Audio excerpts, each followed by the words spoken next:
A common sentiment I've seen is that the Sumeru Desert is/was a lot of players' least favorite area in the game to explore. I've seen reasons from it's empty and repetitive to, it's too big and confusing. I've seen people express dissatisfaction with progress being gated behind stories and systems, etc., etc. But to be frank, I don't really share those same sentiments. And the thing is, it's not even that I disagree with any of the criticisms. Parts of the desert are big and confusing, and there are absolutely parts of the exploration locked behind mandatory stories and in-game mechanics. That's not debatable. But the reason I love the desert so much is, honestly, because of those reasons and not despite them. I love the vastness of the dunes and the distance between all the landmarks and the complex and sometimes downright convoluted network of underground access ways and tunnels. And I most certainly enjoyed the clearance system, where certain large doors and passages were closed until completing the necessary prerequisites, resulting in backtracking and re-examination of previously explored sectors. Yeah. Many people hated this clearance system, saying it impeded upon their natural exploration, and well, there's little argument there. Yeah, that's exactly what it does. Yes, that's true. But I feel it was done in a very purposeful, narratively driven way, and I personally liked it. You see, I'm someone who enjoys a very particular genre of game called Metroidvania, which is a portmanteau of two of the most well-known games of the genre, Metroid and Castlevania. These games lie somewhere between linear and open, somewhere between there, where the player is free to explore the map to a degree, but will soon find themselves locked out of progression due to various inhibitors, whether that's a locked door system, for instance, or a chasm that's too far to jump across, or rubble blocking a particular path. Obstacles. The player explores the map, acquiring various power-ups along the way to help them with these impediments. And they'll find some switch to unlock all the green-colored doors in the game, or some super jump to help them get across chasms that were too wide to jump across before, or some explosive ability to help them clear rubble in a cavern or something. Then they can progress further into the game until they come across new obstructions, which will have them traversing and backtracking the map even more, linking together new and old paths to find newer solutions. It's a fun gameplay loop that many games have tried before, from the Metroid and Castlevania games themselves, that the Metroidvania genre is named for, actually, to newer age Metroidvanias like Ori and the Blind Forest and Hollow Knight. And what I like is that these games appeal to my inner curiosity. Every time I come to a door I can't open, or a ledge I can't reach, or a giant impassable enemy blocking a path that's invulnerable to everything in my current arsenal, I become extremely curious about what's on the other side of it. It doesn't frustrate me. I don't get angry about it. I just want to know what's on the other side. I want to know what it looks like. I want to know what secrets are there. I want to get past. I want to get in. I start picturing in my head just what it could be. And that brings me to the Sumeru Desert, particularly the first sector, the Hypostyle Desert, along with the upper and lower Setic regions, but also a bit of the Hadramaveth Desert as well. But the Hypostyle Desert, I feel, is sort of like this mini Metroidvania game in itself, with winding, twisting pathways that connect to each other in various ways, but many passages being locked behind clearance levels. And this is where I diverge from a common opinion I see. Many people say it annoyed them or frustrated them to have these doors locked. But what was frustrating to them, I internalized as straight up curiosity. Which I guess it's fair to say they're curious too. Or I mean, they wouldn't be frustrated at not being able to progress, right? So, I mean, they're curious too, but it manifested as annoyance with them, whereas it manifested as just straight up motivation to me. As someone who plays Metroidvanias, I'm used to that. So yeah, motivation to explore other areas and to find the answers, to connect the paths. The only difference between it and traditional Metroidvanias being, instead of gaining new abilities to access new areas, here you just increase clearance levels in general, unlocking doors and increasing security levels across the land. But I still view the concept as the same. I mean, it's pretty much the same thing. This clearance level is locked until you can clear the prerequisite. Yeah. So, it's still kind of the same thing. I give credit to my love of Metroidvanias for keeping me sane in this desert, because that's what it felt like to me. It felt like a mini Metroidvania game, but, I wouldn't have headed any other way personally. And not just because it's a personal preference of mine, but I felt it worked here very well. Especially considering the desert narratives and the fact we're talking about large underground desert tombs. From that perspective, I'd even say it thematically made sense. Sure, in the general open world, it makes sense for things to be readily available for exploration and discovery. But when you're talking about these ancient secrets guarded by ancient technology in these ancient tombs, it honestly fits that we can't just barge in.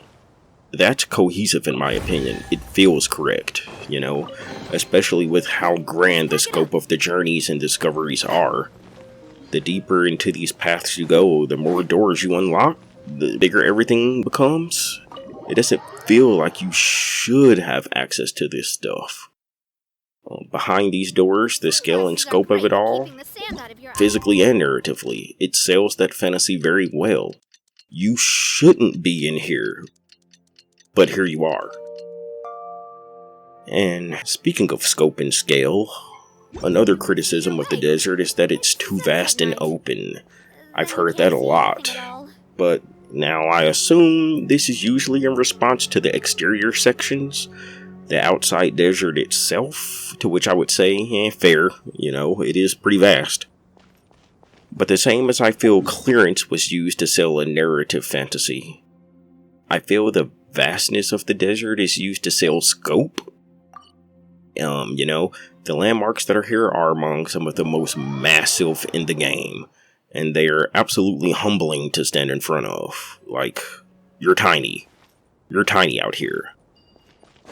Yeah, the Mausoleum, Cash Nisut, Temple of Gurubad, the Desert Storm itself, let alone the grand underground entranceways designed to just dwarf the player.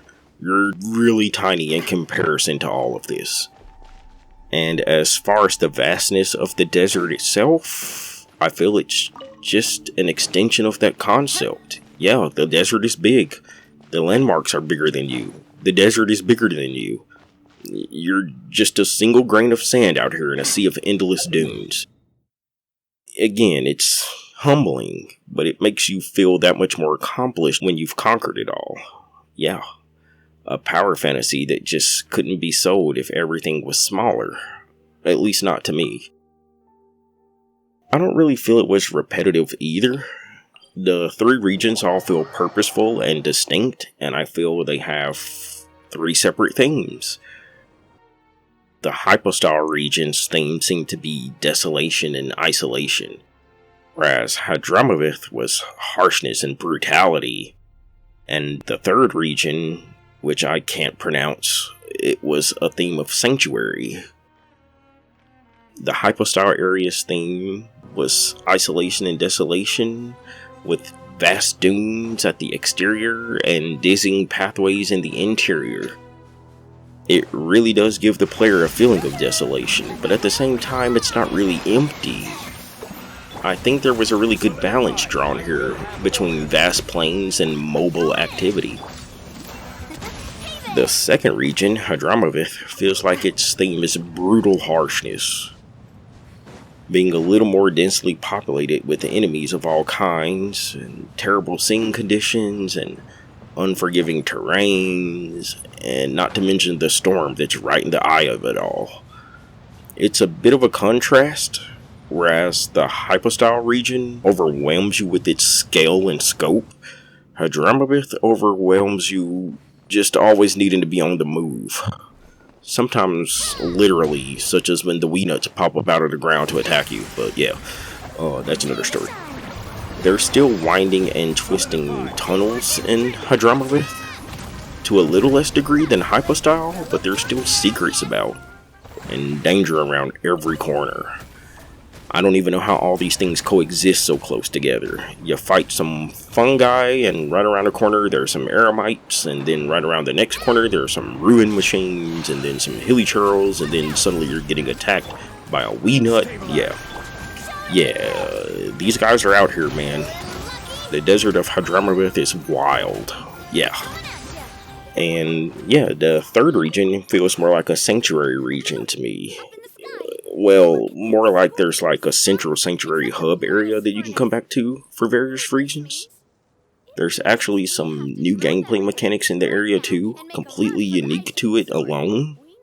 And there's a few paths and secrets to uncover there too, as well as a surprisingly fun like sub-objective system thing. But it all comes back to this central sanctuary hub area, and without spoiling too much, it kind of feels like an old collectathon game in that regard. I like it, it's cool. It's pretty cool. Not as big in scale as Hypostyle or as harsh as Hadramavith, but definitely its own thing and has its own feeling. It's distinct. It's pretty distinct, yeah. And really, that's what I feel about the desert as a whole. It's distinct. I've seen people say it feels samey, and I guess on the surface it could be. I don't know. It doesn't feel so samey to me, though. I don't get that from it at all. The three desert regions all feel very different to me, in mood and purpose. I mean, sure, there's lots of sand. Like, lots of sand. But beyond that, there's a lot here to uncover, and each region executes on their themes very well, in my opinion. The geographical differences alone set each region apart. The underground geography differs from the main ground by miles. But even among the regions, the geography differs. Hypostyle's mainland is rolling dunes, with a few high rocky tables and a couple of low valleys. And Hadramavith is full of crevices and high drop-offs and sandstorms that limit visibility. It's easy to go down, but not as easy to get back up. You'll be teleporting a lot if you descend from a high point. Yeah, definitely. And while that is true for a few spots in Hypostyle, it's true all over Hadramavith. Like, all over. But the third region, it's kind of like a mix of both. But it kind of takes the altitude thing of Hadramavith and it takes it to the extreme.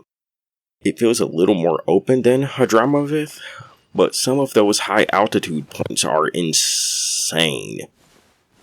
In fact, if I did have a criticism about the third area, it would be that. The amount of climbing and walking around it takes to get on top of some of the higher shelves is crazy. You'll look at the map here and see a teleport waypoint that's close to where you want to be, but find out you still have to do a huge run around because the place you want to be is so much higher that you can't just run there. This actually about drove me crazy a few times, not gonna lie. It wasn't enough to make me dislike the area.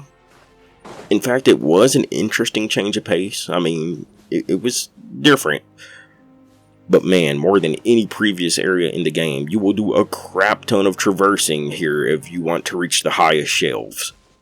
I'd even suggest bringing a craftable teleport waypoint in the third desert area and deploying it on top of some strategic high point, just so you don't have to continuously climb there by foot, because there's like no teleport waypoints on the highest shelves. And if you have a good exploration team, I'd absolutely recommend using them as well.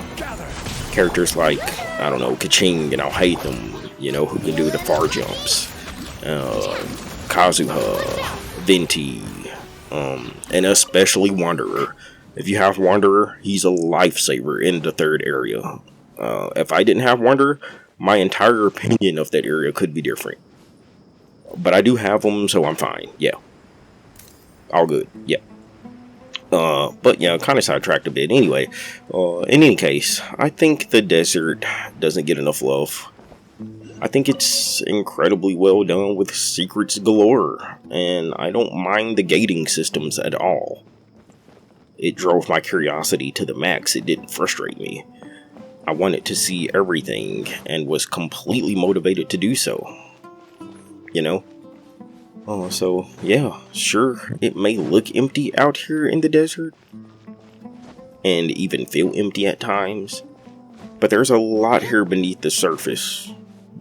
Pun intended, I guess.